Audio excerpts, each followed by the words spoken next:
She was so aggressive, Siri, today. Siri was? Maybe my sound was a little too loud. Recording in progress. Did you try again? Did you hear that? I Oh my did. God. Was that your phone or your watch? That was my phone responding, which is weird because I have you in my headset. So I Oh don't my know God, how I that was happened. I was so loud. You were so That's loud. why that's why I said I didn't get that. Can you try again? Because I was so loud. Yeah, he didn't get that. He was like, yell at me again. Sorry. He liked it. Sorry, sir. Yes, sir. Wait, you know what I found out the other day? I take, I take French class ones we go to. I've Uh-huh. taken for years and I sometimes do it remote. My teacher had been sick. So he sent me a message in French and Oh, the wee message wee. the message came up in French, of course, but it wasn't the normal Siri voice. It was like a Frenchman's voice. And Oh, how funny. I was like, is this a new thing? But suddenly it was like, and I was like, that it was strange. Anyway, Welcome to Gaze Reading. the We have July edition. a July up and coming episode. I'm so excited. If you don't follow us on social media, we dropped our whole July lineup. Which after posting, I was mad at myself for not calling it a July-nup. Oh, that would have been good. I July up. know. July So up. you could see on our Instagram at Gaze Reading our entire July-nup. Sounds like a disease. It really does. Do you have the And you know July-nup? what? After they see it, you know what? They won't be as sad. So follow us on social media at Gaze Reading. Follow us wherever you get your podcasts. And if you like what you're hearing, give us a 5-star review and tell your friends all about us. And we have 3 very cool authors on the show today. Yeah, they are. But like, let's talk really quick about also what books are dropping. There's a couple books. Oh my God, so many books. Shout outs. Yes, There's a couple I wanted please. to do shout outs for today. Liz Moore's The God of the Woods comes out, which we both read and really, really liked it. In addition, Ethan Joella's The Same Bright Stars comes out today. I know there's a lot of Ethan Joella fans out there. I don't know if either one of us have read this, but so check that out. I know I haven't yet, but you know what? I will say I started reading it a couple of days ago and it's lovely. It's going to be a really great beach read. I haven't had a chance to like keep going, but I got excited. And the cover looks like a beach read. I know, for summer sure. experience of covers. Also coming out today is The World After Alice by Lauren Eliza Green. And one of our guests from today, their book lands today, which is Evening and Weekends by Oisín McKenna. Oisín. Oh, that's right. Oisín by Oisín McKenna, which is also one of the Barnes & Noble picks for this month as well. Yeah. So congratulations. So in order of appearance and release date, we have Solomon J. Brager and their book Heavyweight, which came out on June 25th. And then we have Oisín McKenna with his book Evenings and Weekends that, as Brett just mentioned, comes out today. And then we have August Thompson and his book Anyone's Ghost, which comes out next week, July 9th. And all of those books and the books that we talk about could be found in our bookshop.org page, which the link to is in our show notes. And at some point, I saw that All the Colors of the Dark by Chris Whitaker was sold out in places. And so I don't think it's sold out on bookshops. So you could also buy that on the bookshop.org page as well. Amazing. I'm Jason. I'm Brett. And enjoy this up and coming episode of Gaze Reading.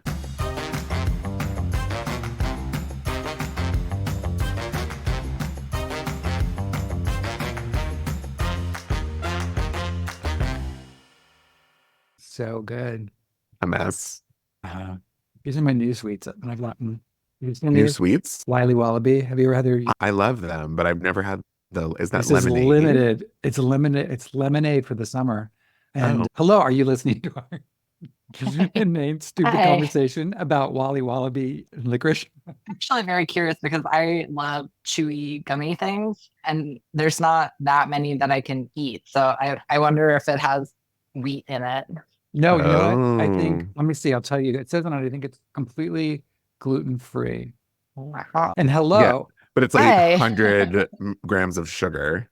That's fine. I'm fine with that. Yeah. I think my primary addiction is sugar. My toxic trait is that I like to take sour gummies and dip them in additional citric acid, which I've heard Really? is not that healthy, but Probably not. But that's Oh, you know also what? okay. Contains wheat and soy. I'm sorry.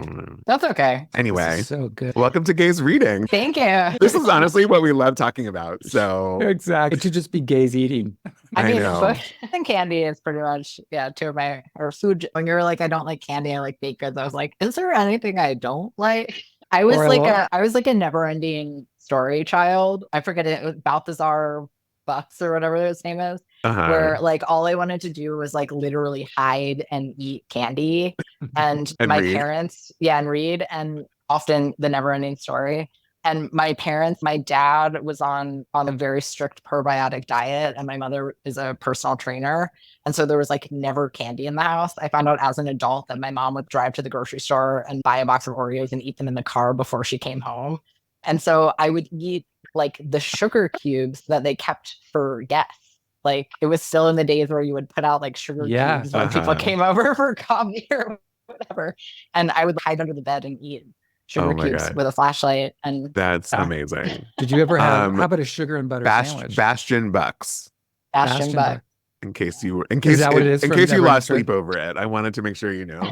I should really reread that. I've never read it. I watched the movie when I was a kid and I feel it was traumatizing enough. It was a little just overwhelming, but I should revisit it. I think about the Swamp of Sadness a lot, way too much. Oh, do you live in the Swamp of Sadness? Only sometimes, thankfully, but when you're feeling a certain way, you're just like, you say you're stuck in the Swamp of Sadness. Totally. You are our 6th conversation of the week. Oh my God.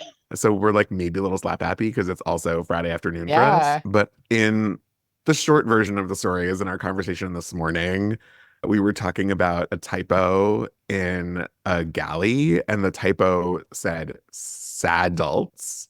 Like sad adults instead of, and we had a whole conversation about what is a saddle and how we need to get it into the zeitgeist. And so a saddle lives in the, what is it? The Swamp of Sadness. The Swamp of Sadness. Yeah. The magical horse Atreyu drowns in the Swamp of Sadness. And I was like, and this is like a gender tale, but I was like a never ending story boy and a horse girl as a child. And so I was like, not Atreyu.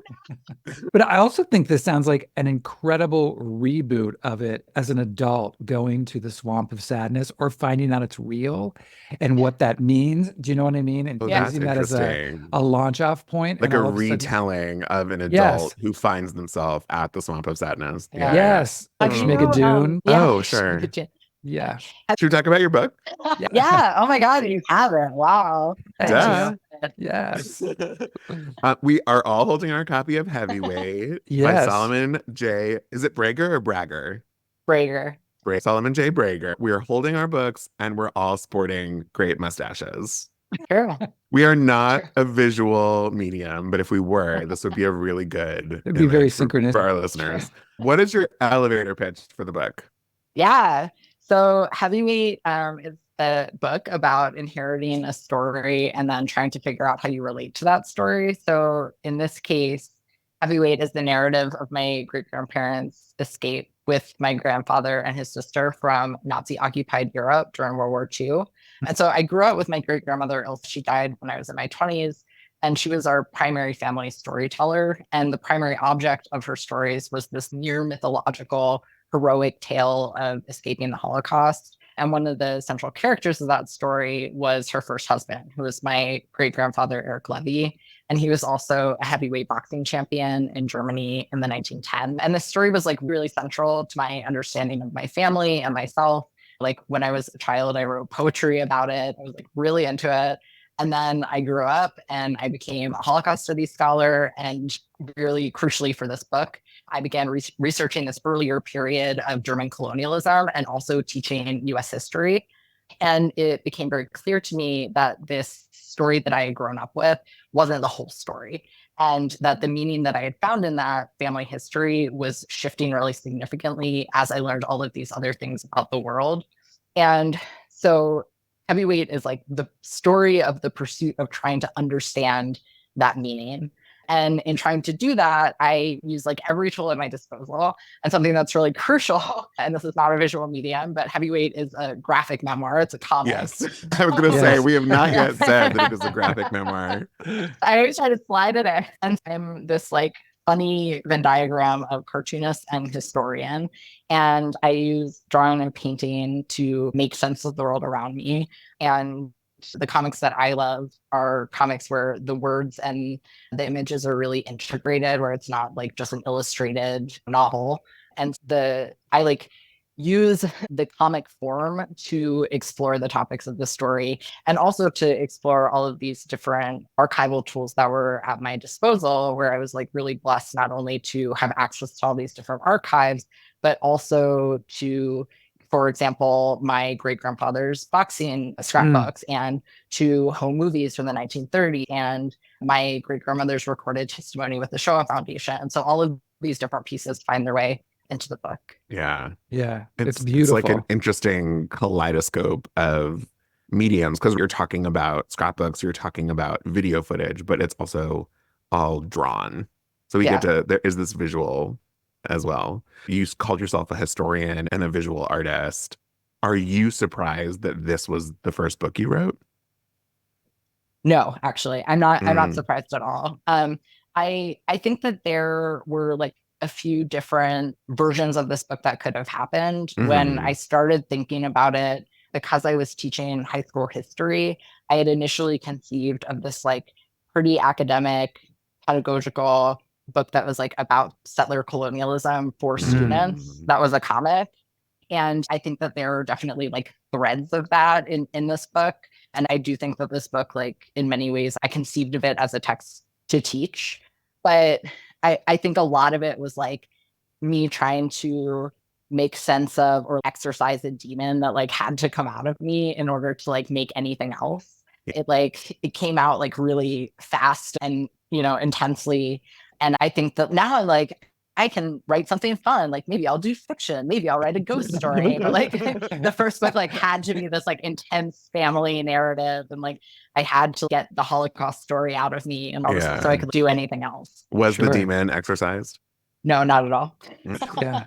It lives within me. Yeah, I was going to say, that doesn't surprise me. It's interesting. We've talked to a lot of people who have written memoirs, and I would say a pretty big percentage of them are shy away from the memoir first. They're too afraid to tell their own story. So they start with the fiction before they move on to telling their own story. So I wasn't sure where that landed for you. Yeah, I think the thing that's interesting about that is even though in many ways this is a memoir, the way that I shied away from memoir is by constantly turning to history and to family memoir. And so I'm like, there's literally a moment at the beginning of the book where I say, I don't want to tell you my story, so I'm going to tell you his instead, referring to my great grandfather.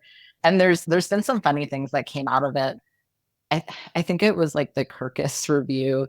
They were like, Solomon Brager doesn't want to talk about the like painful events that formed their transgender identity. So instead, they talk about the Holocaust. And I was like, that is not what I said. That's quite a statement to make. It was like news to me. Pay no attention to me. Let's talk about the Holocaust instead. Exactly. Hashtag things I've never said in my life. I have the craziest story for you. I'm ready. My sister, Carly, is named after my great grandmother, my paternal grandmother's mother. She went by Kitty, so we called her Grandma Kitty. And we, for our entire life, assumed, we were told that it was short for Catherine. But like we always refer to her as Grandma Kitty with a K until maybe 3 years ago, where my grandmother, for some reason, I don't know if she came across her birth certificate or something, found out her name is Gertrude. Gertrude, yes. I love that's incredible. Do you know there's a restaurant in New York called Gertrude's, and there's another, and I was talking to them and I was like this to one of the owners, and I was like, this place feels really beautiful to me because my great grandmother was named Gertrude, and actually 3 of my great grandmothers were named Gertrude. So the Gertrude of this book is not even the only Gertrude. That is like so by all funny. rights. Truly, like by all rights, I have 3 younger sisters. Like one of us should have been named Gertrude. Like, yeah. to carry it on. Of course. I would have taken it. I don't mind. That's Gertrude the so Fourth. funny. And it's for our listeners, and this isn't a spoiler, it happens early in the book. Solomon discovers that their great grandmother, who everyone had known by one name, actually was born a Gertrude. And so that was a hilarious revelation in our family as well. And literally, my sister Carly, with a K, is named after Kitty/Catherine. And so ever since then, every once in a while, we'll jokingly call her Garly with a G. Garly. That's so Because really, funny. she should have been named Yeah. after Gertrude. So funny because and the way that I found that out was through this newspaper clipping where my whole family, when they came to the United States from Germany in 1941, legally changed their names. And there was an act of trying to distance themselves from Jewishness in that, where they changed their last name from Levy to Leeds as this moment of assimilating into whiteness from this identity that they felt was actively endangering them in a very real way. It wasn't just a feeling. And also then my Oma like took this opportunity in a way that had nothing to do with dealing with anti-Semitism or anti-German sentiment or anything, to be like, I'm actually just also going to take the Gertrude out of my name and add a Joan. So she went from Gertrude Ilsa to Ilsa Joan. Well, I know we're what filling out you're the doing. paperwork. Let's Exactly. just... Wait, can I do one more thing? Of course, yeah. Like, Right, well, while we're waiting in the line. Exactly. Let me try this out. How do you think this sounds? Oh my God, that's so fascinating. Thinking about wanting to dive into my family history, and I'm curious to hear your experience. I think part of my concern is knowing how generic some of my information is, and coming up empty, or learning things that I might not have wanted to know, or just like the trauma that can dust up, or the information that can dust up inherited trauma that I didn't even realize I had. Can you talk, not that we want to end on a trauma note, but can you address a little bit about like that experience, that part of the experience? Yeah, totally. I think that I had a lot of anxiety about the story not being interesting. And I think that I just set that aside. It was most of my favorite books, almost nothing happens in. So I'm telling like a pretty grand scale, like epic story. So it can't be that boring. But I was also a little nervous, not so much about having to engage the family trauma, but to talk to people in my family about it, because the way that, besides these narratives that I inherited from my great grandmother, which are over time in particular pretty rote, she's told the same story over and over again, it's not something that my family talks about a lot. And in fact, we're not big feelings people. We're like very German. And so to try to get, for example, my grandfather to talk about his relationship to his father, who was physically abusive, it was like really hard to pull that out of him and upsetting to engage with that. And I think like the way that I ended up dealing with it on a personal level, frankly, was like going to therapy. And my therapist is this sort of appears through the phone because I do the whole thing during lockdown. But then also in the story, in part by introducing this kind of fictioned character who is the ghost of my great grandfather, who I have this sort of like adversarial relationship with, where he like shows up in these moments of extreme emotional vulnerability to make fun of me. And that was like how I used humor to deal with how I was feeling, and B, tried to work through his impact on the family by being, okay, you're like the ghost of an asshole who continues to haunt. And I think that probably because of the work that I have chosen to do, engaging with the potentially traumatic or upsetting or even the boring through creative work is like probably the best advice and method that I can offer. Yeah, that's really interesting. Thank you for sharing all of that. Yeah, of course. You are a debut author. Congratulations. Yeah. Are there other books, authors, things that should be on our radar, should be on our listeners' radar that you want to shout out about? Can I do two? You can do as can many as you want, Saul. Yeah. Okay. Oh, no. Okay. Maybe I'll do two because those are the two that I thought of. So my first recommendation is a graphic novel that just came out from John and Quarterly called Vera Bushwhack by Sig Burwash. It's Also, it's a debut graphic novel. And Civic and I were in a comics class in Vermont together the summer of 2019, where both of our projects originated. Like, our books could probably not be more different. Vera Bushwhack is like this very spare, extremely creative, gorgeous graphic novel that is about a dyke who like goes to the woods of Canada to restart a life alone with her dog Pony. And I also have a dog named Pony who's in my book. So I guess that's where the Venn diagram, very different size dog. But That's so funny. yeah, who's actually, wait, hold on. Pony, look at Pony. Also, It's second dog day. appearance of the day, which Yes, is we're not getting a common cameos. occurrence. Canine cameos happening on Gaze Reading. So funny. And Vera Bushwhack is the main character's named Drew, and Vera Bushwhack is her alter ego that comes out, who's like this dirt bike riding, chainsaw wielding, like kind of badass. And it's just like this very fun, very interesting story that's like really beautifully drawn. So that's my first recommendation. Interesting. That's so cool. So my partner, Charles Fionia, is a poet, and they're actually also a debut author this year. No way. Their book, Gay Heaven is a Dance Floor, But I Can't Relax, has been described as the gay poetry hit of this summer. And literally, I am not recommending this book because they're my boyfriend, but actually because it's like the best poetry book I've read in a very long time. And in fact, at our first date, I showed up to one of their poetry readings. And if I hadn't liked their poetry, we would not have dated. Seriously, that's a hard thing. Yeah, I know. I don't know if I recommend it, but you can't date someone whose work you don't like. It's just it's not a thing. But yeah, it engages really heavily with gay history, with gay art history, and especially the work of Arthur Russell, the multi-talented, but also particularly disco recording artist. Oh, wow. There's a lot of disco in it. Oh, it's really cool. Good to know about. Saul, it's so nice to meet you. So nice to meet you. Very nice. Congratulations on the book. It's fantastic. Yeah. Thanks so much for having me. It's been delightful. Go find some wheat-free candy. Sour Patch. Solomon, thank you so much. Thank you, Solomon. Everyone check out their book, Heavyweight. And now we will hear from Oisín McKenna and his book, Evenings and Weekends. Hello. Hey, how you doing? Good. How are you? Yeah, I'm good, thank you. Yeah, thanks for having me on. You're giving such moody evening lighting now. Yeah, it's summer hasn't popped off here. It's like very rainy and gray outside my window. We had the author Yulene Kwong on the show. Ooh. And in order for me to remember how to say Yulene, I like sang it to the tune of Jolene. And Oisín is the same. Yes, it works. Oh my God, that's good. Oisín. That's nice. Oh, I'll use that for giving other people future prompts. It's nice. Am I the first person who has said this to you?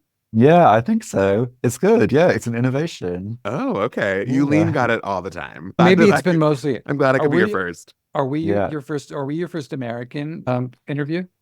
Yes. Yeah. Maybe that's why. Yeah, true. Yeah, maybe it'll pop up again. Anyway, I'm sure it will. Yeah. Your book, Evenings and Weekends. What is your elevator pitch for the book? Yeah, so I'd describe it as a multi-generational community drama set in London over the course of one weekend in 2019, set against the backdrop of an unprecedented heat wave during which a whale is beached in the River Thames. There's a marine biologist who is in charge of the rescue operation of the whale, who becomes a viral sensation because she looks exactly like Princess Diana.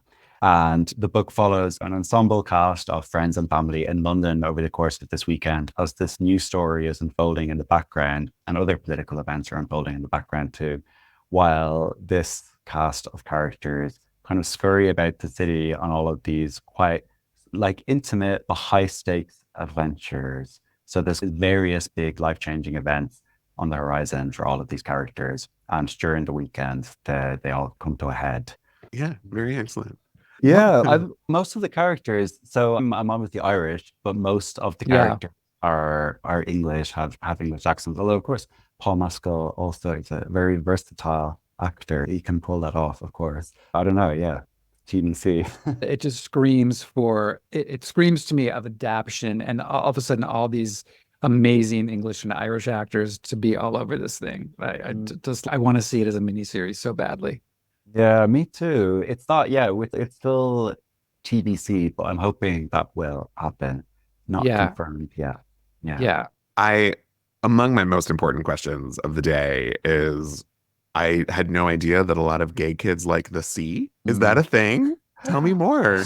This is something that I've seen in internet like subculture. I guess it's a meme that gay kids like to see. And I guess it's also something that I hear sometimes in maybe literary or artistic circles if somebody's giving like a talk and people talk about the connection between queerness and water or queerness and the ocean. I don't personally have a particularly strong connection to the sea. I like to see in a casual way, but On the weekends, maybe? weekends, Right. yeah, on vacation. Yeah, yeah, yeah. So I'm not totally sure of its grounding in reality, although it's something that is claimed to exist by some. I had never heard that before. And I was like, do I have a deep relationship to the sea that I don't even realize? And maybe I do. I need to do some Yeah. reflecting. Yeah, worth thinking about. Yeah. Beyond the Little Mermaid. Oh, True. The Little Mermaid is, yeah, particularly resonant with gay kids, I think. Maybe that's got a Yeah. relationship And to many it. gay adults. Ursula course, is like yeah, the drag queen course. maven for some. I was just literally in an interview yesterday. I was saying that Prince Eric in The Little Mermaid was one of my first crushes. So maybe I so do there you have go. this. Maybe the sea is a thing. What's fascinating to me is the way that you've used London as a character. Can you talk about that a little bit? Because it's someplace, certainly for people that are there, all of these places that you're talking about, they're so specific. Yeah, so I've lived in London for about 7 years now. I moved here when I was 26. I'm from a pretty small town in Ireland. And when I moved here, I found the city hugely invigorating and thrilling, and still do in different ways now. But I think when I moved here at first, the thing that really excited me about it was this sense of kind of wild possibility that if you just turned a certain street corner or went to a certain party or whatever, some huge like life-changing event could happen. It felt like it was always something really big on the precipice. Something was always about to pop off. And that never or nearly never materializes, or if it does materialize, it's only really brief. So the promise that London makes to like change your life radically, it doesn't like quite happen in that way. But I found it really pleasurable to feel always on the precipice of it. It's like edging. And I was interested in how that feeling is also, it's always thwarted because it's a difficult place to live economically. It's like really expensive. Most people have to spend, like anywhere, have to spend most of their time making money, often to live in quite like poor conditions, like poor rental accommodation. So I was interested in this like dual feeling of, oh my God, something amazing is going to happen. But of course, in order to embrace that amazing thing, you've got to be able to act with spontaneity, which is very difficult to do when you're living in very restrained economic conditions. So I was interested in London for those reasons. And I've got a sort of romantic investment in it. I've found my life here to be like romantic and adventurous in a way that was not really part of my life in the same way before. So I was interested in, paying it a lot of attention in the book. It's funny that this is what we're talking about, because something that struck me was characters are in conversation and someone's talking about moving from London, and someone says to her, "Don't you love it here?" And then she says, "I just feel like I'm always waiting for something to happen. Like one of those 8 million lives is going to collide with mine and knock me off course towards something else." But they never do. And you go on to talk about how we're all too busy trying to survive. Do you ever feel like that's exhausting? Yeah, absolutely. There have been so many times during my life here where I have wanted to, I've performatively said that I'm going to give up, I'm going to leave, I'm going to stop trying to be a writer, even though I never really meant that. But it is totally exhausting. It's got a little bit easier for me now in lots of ways. There are more sort of structures in my life that make it easier to be here. But yeah, it's exhausting, but it gives as much as it takes though as well. I guess it's always like a delicate balance. There's times where it seems to take much more and then suddenly it gives a lot, but there's always like enough to, keep going. To then get out because of the structures and because of the roots that begin to continue to grow in the relationships you have, to say, I'm going to pack up and leave. That becomes much harder. What's Yeah. interesting too is so much, almost every character in this story is facing major transitional moments and what happens next. And for all of them almost, which is fantastic. I have to ask, how do you spend your evenings and weekends? A good question. At the moment, I guess I've been busy recently with releasing this book, which has been quite like, in some ways, kind of time intensive during the week in terms of promotional activities, interviews, etc., which is really good. But that means I'm a little bit like tired at the moment, but occasionally like letting off steam in quite a kind of hard way at the weekend in a way which is, it's not quite, the balance of it is not quite right, where everybody's stressed at the week and then partying at the weekend. So I think something needs to like shift a little bit in that. But typically I like going to parties on the weekend, sometimes in quite small ways, small intimate parties, sometimes in clubbing, etc. But I'm quite, loads of ways I'm really boring. I go to the gym in the evening. I cycle and swim a bit. I go for little walks. It's, yeah. A That lot of it. sounds lovely. I mean, Yeah, it can be really lovely. It can be lovely. Yeah.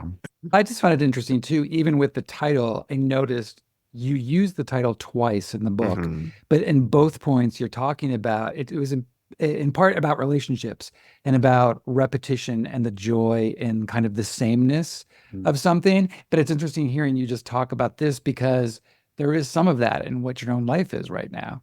Well, How and do you it's funny, feel about Brett, that? because the other time it's about how evenings and weekends are the time to relax in a stressful life.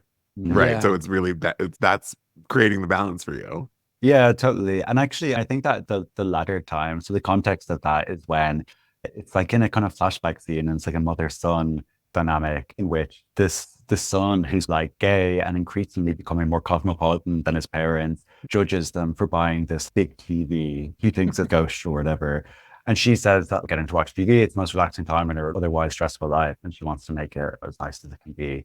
And I guess there is something in the book about ways that different people spend leisure time across different class and age categories, and how it's this sort of can be a little bit contested, or there's this sense of like mutual judgment where the kind of more cosmopolitan gay son feels a bit like judged by his less cosmopolitan mother for the ways he spends his time, but likewise she feels that he looks down on her. So that, yeah, You just described almost every gay parent relationship dynamic with yeah, mothers. It's not even just common. gay parent, but I Sure. think the relationship of people who do live a more cosmopolitan life Sure. and the Yeah. people who don't, right? Do you have a TV show of choice? Do I have a TV show of choice? I feel since kind of streaming came in, I enjoy it less. I miss the kind of channel flicking, just turning it on, and there's some, I don't know, I found in British TV, there's some really soothing, low stakes reality or documentaries. I don't know, Antiques Roadshow, which Sure. is, Oh, yeah, sure. yeah, things like Antiques Roadshow. Or I like various shows where somebody is unsatisfied with their house and an interior designer comes and makes it nicer, or like gardening shows. I like that sort of stuff. I find it very like soothing. Yeah. I think maybe it reminds me of like childhood. I don't know. Not Naked Attraction. I've not watched that much Naked Attraction. I feel like I have seen a bit of it. It's diminishing returns. I feel like Literally. yeah. Literally. Yeah. But I feel like the concept is, I don't know, it's not got that much mileage. Once you've seen one episode, obviously there's like different people each time, but like it doesn't really, yeah, there's nowhere it can really go. I mean, unless you're like really into the naked body in that way. Honestly, it's not dissimilar from House Hunters. Yeah. Like you go, True. I can't believe I just said that in a medium in which I'm being recorded. You can edit that. But there's yes, naked body, but you also wonder like which one are they gonna pick? Which True. house? All the houses are the same. Okay, a 3-bedroom, 2-bathroom is the same, but like Yeah. Right. your True. curiosity of what the combination, Yeah, Who that's has true. the It's best plumbing? that weird. Yeah, it like reveals something about like people's like tastes, because whoever's doing the selecting will have different tastes and preferences, and maybe that's maybe an interesting bit of it. So it becomes this like sociological and social experiment of, oh wait, I would choose that one, but they're choosing that one because they live in the suburbs and they're not cosmopolitan. Yeah, I'm just thinking because there is such a complicated relationship in terms of some of these characters with Ireland, being queer in Ireland. Mm. And what are your feelings about that? First of all, we've watched so much incredible literature come out of Ireland, queer writers, Boyne and we say Shuggie Bain, and it's so prevalent in this with these characters. And how have your feelings evolved in terms of, I'm sure growing up to what it is now and your views on it. Yeah, I had a really complicated time being queer in Ireland, which was definitely not straightforwardly negative. But so I guess like growing up, it was in the tail end of intense state Catholic theocracy in terms of Catholicism influencing state policy, etc. Actually, to be fair, it wasn't quite at the tail end of that. A lot of, particularly in relation to gay marriage and abortion, because they finally became legalized in 15 and 2018, respectively. But I was growing up as a child. There were no kind of positive representations of gay people that I saw. I never really heard about gay people beyond the fact that they were either pitiable because they had lonely lives and therefore deserved our sympathy, or that they were disgusting or like jokes, whatever. But the only sort of positive representation of gayness I saw when I was a kid was Oscar Wilde, who's massively celebrated in Ireland as like an Irish literary hero, despite his gayness. And in fact, in some ways, because of his gayness, because he was persecuted by the English and therefore provides further evidence of like English, like moral bankruptcy, which I think is very appealing to an Irish sensibility. So his gayness becomes celebrated. But then as a teenager, like I came out really young at 14 to the whole town, whole school. And it was like a small town. I didn't know any other gay people at that time, but the town was small enough that like someone would hear about me being gay and they would be like, oh, there's a bisexual girl in this school, you should meet her. And I'd meet the bisexual girl and she'd know somebody else. And it turned out that there were lots of queer young people in the town, and a little kind of scene did emerge, which was actually like really nice, really positive. I had a boyfriend, and that was still during homosexuality was only decriminalized, I think in 1990 or 91, and gay marriage came in 2015, passed by popular referendum.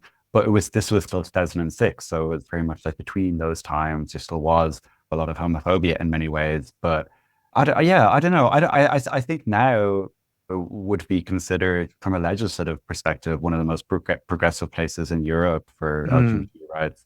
It's got like self-ID for trans people, for getting like a gender identity certificate. Obviously, gay marriage passed by a landslide, same-sex marriage passed by a landslide vote. Yeah, it's a sort of complicated place. It's been less vulnerable to the sort of, like in the UK, there's a really extreme anti-trans backlash in the media and political class. That's not been the case in Ireland in the same way. So yeah, it's a complicated place. Interesting. Wow, that's very interesting. All right, being mindful of your time in our last few minutes with you. Oisín, you are a debut author.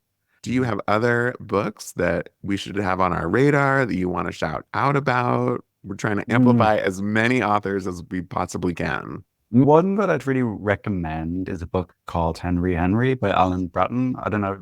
Yeah, you guys It's might somewhere. know it.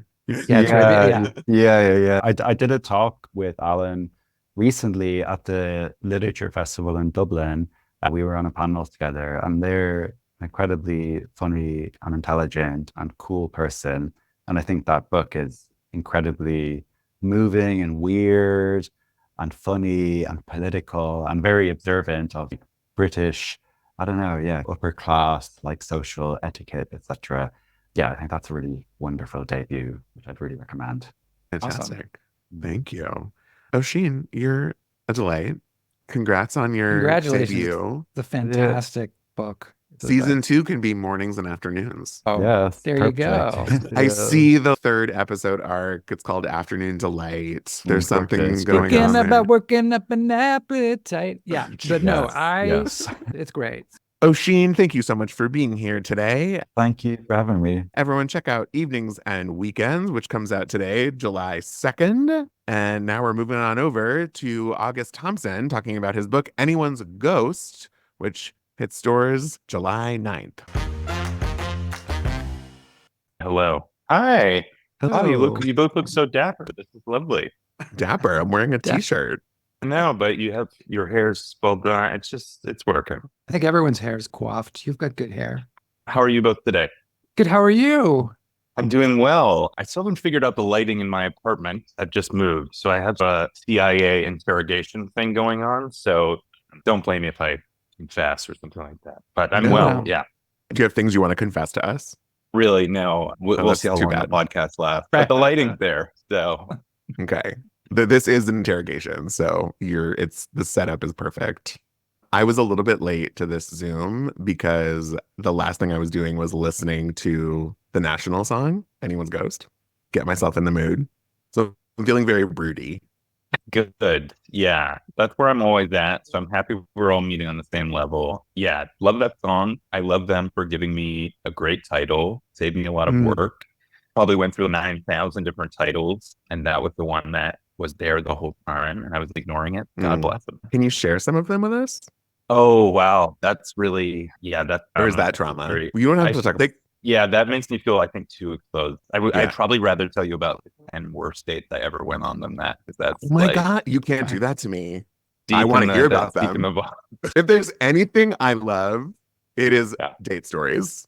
I had a pretty long slew of some bad ones, but again, I guess that's not why we're here. But it'll Can keep you the tell us reader your coming back. favorite worst date story? One time I went on a date. I lived in Atlanta for a year, and I'm an irreligious person, and I have no prejudice against religious people, but I've probably been to church 3 times in my life. Like, I was raised atheistic. And I went out with someone, and we had a very full date, I would say, perhaps not the most Christly one. And the next morning she was like, okay, we should go to church. And I was like, you want me to drop you off? And she was like, no, it's really cool. We should just go. And I was like, oh, okay. And she was like, don't worry, it's a cool church. The pastor's like really rad. He skateboards. This is, yeah. I probably had worse dates than that, but that was there. That's what comes to mind. Did you go? But did you go to the church? I did not. I think as a writer, you put yourself in a lot of uncomfortable situations for the sake of material, but I have to have a line. A skateboarding pastor is probably where I draw that line. Yeah. Would you have gone? Would you have gone to the skateboarding I would have pastor's gone, church? but see, I was also, Yeah. I would have gone just out of the curiosity, but I'd also wonder if then later I'd wake up in a bathtub and my liver had been cut out. That it's a fine line, but I would be a little bit curious. Like, it's fun. I don't know. It's fun. That's Yeah. what she said. That was the pitch. Yeah. That I was don't- the pitch. Skateboarding. Oh, I thought pastor. you were like confirming. Now that Skate we're, out. Oh, I should call her. No, I am very curious. Now my curiosity is building. But maybe it's one of those things that's better in the mind. Maybe it could Yeah. the skateboarding pastor could never live up to. I feel like I- if you were a stand-up, you would have gone oh. Yes. Mhm, because then mhm. you absolutely would have mined that for gold. 100%. Yeah. So I guess, are we saying that writers have more dignity than stand-ups? Sure, I hope so. Maybe. I guess it depends on the writer. Certainly, many of them have the same problems probably as well. For our listeners who aren't familiar, we ask, do you have a little elevator pitch that you can give us? Sure. Yeah. Anyone's Ghost is, I think, a book about contemporary love above all. It is about a young man named Baron David Alden who meets an older boy who is extremely charming and dangerous and, most importantly, very hot when they are 15 and 17 respectively. And it follows the next 20 years of their lives as they come together and form bonds that are fraternal and platonic and edging on romantic, and the ripples that these different forms of love cause throughout Theron's life. And it is structured around 3 car crashes that the 2 of them endure, with the last one killing Jade, which is not a spoiler. It's literally the first line of the book. No readers be annoyed with me. So I would say those are the broad strokes. Yeah. You guys can rate me on that. But yeah, it's the general gist. No, I think that definitely makes sense. The one piece that you didn't really talk about is the element of Theron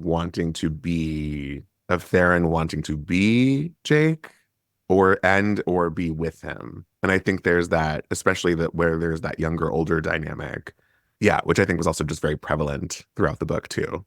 It's the line Yeah, between crush and hero worship a little bit. Yeah. Absolutely. Yeah. That was probably like the main drive. Thank you for saying that. You really rescued me here. That was probably like the main drive for writing the book, was exploring that, because I did not come out as queer until I was 25 or 26. So relatively late, at least in the sort of culture that I was growing up in and going to college in. I think that was something that I thought about the most, was these relationships I had growing up with boys and men in particular, where I felt this kind of charge, and I never knew if that charge was envy or if it was excitement or if it was erotic or if it was everything all at once. And I was a really insecure young person, as I would imagine most young people are.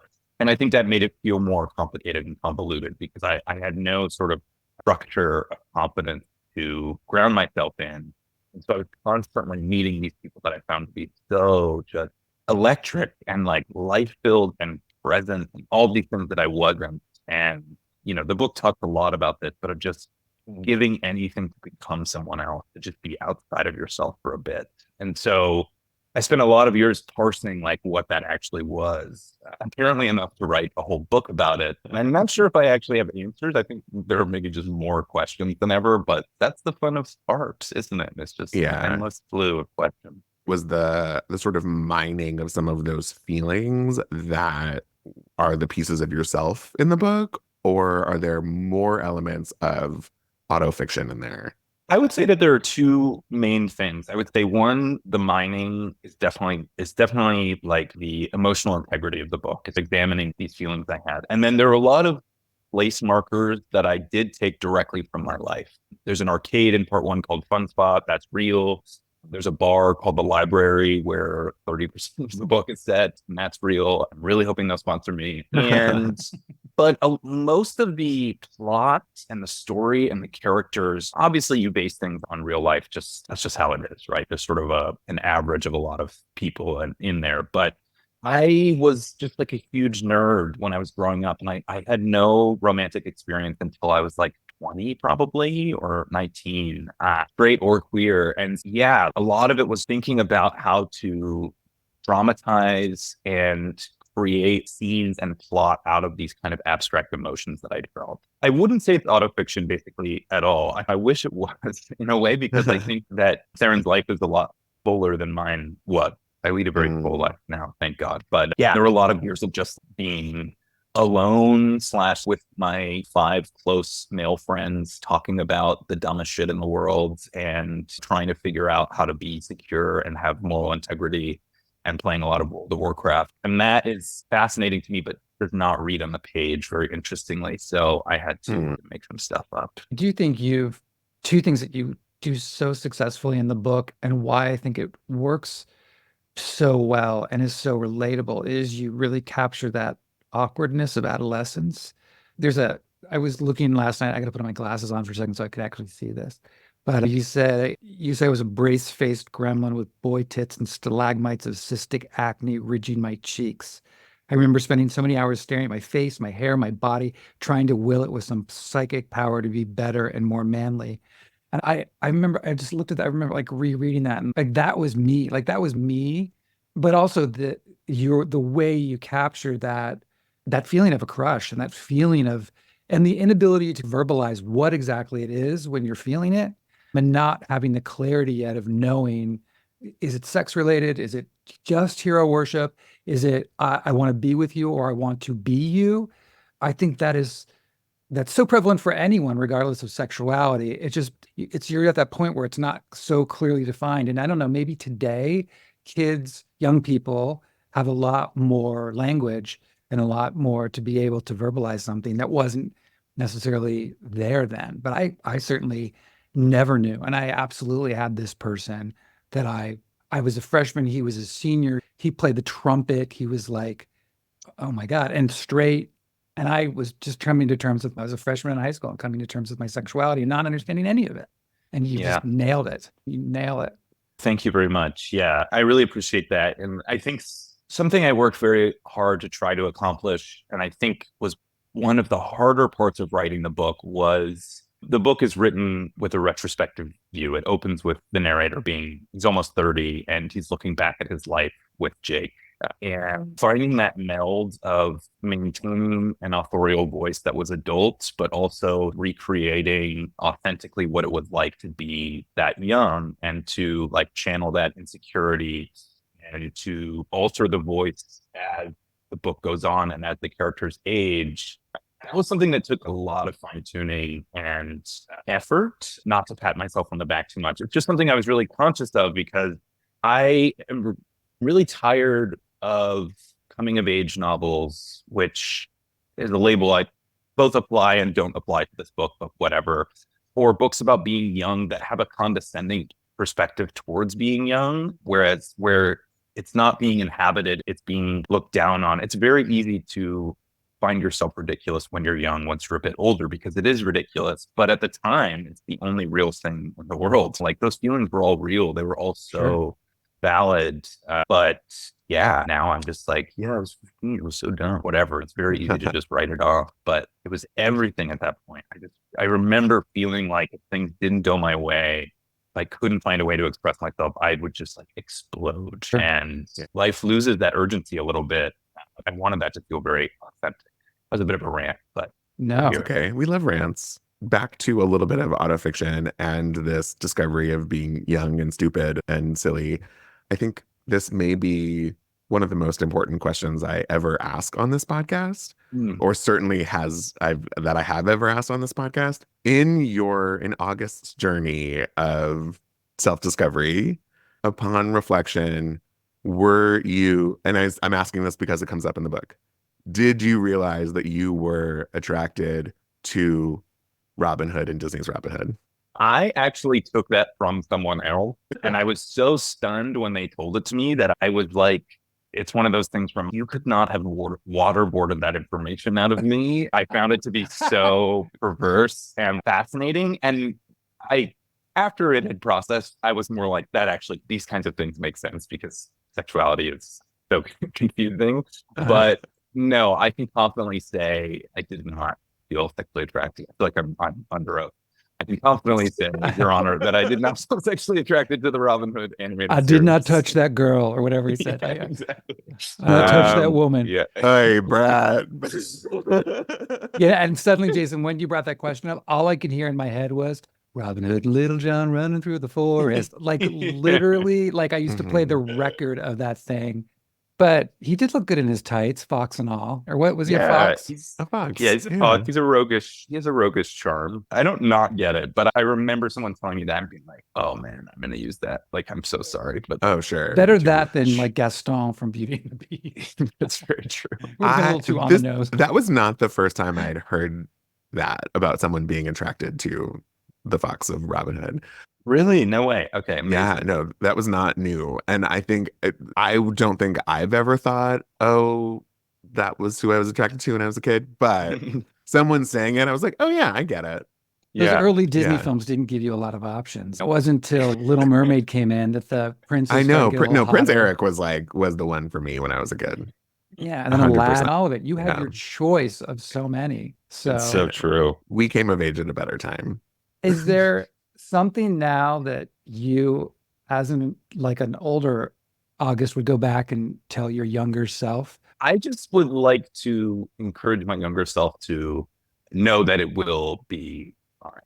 And I know that sounds very vague, but I just think I was such an anxious kid and so insecure. And I just was filled with such self-loathing. And it's sad to me when I see pictures of myself from when I was a kid. And I was like, I was kind of cute. And I was like, I was funny and like all these things. And there was just not a single moment of acknowledging that or feeling good about myself. And I think the thing that bothered me most was I was a really late bloomer and I was tiny forever.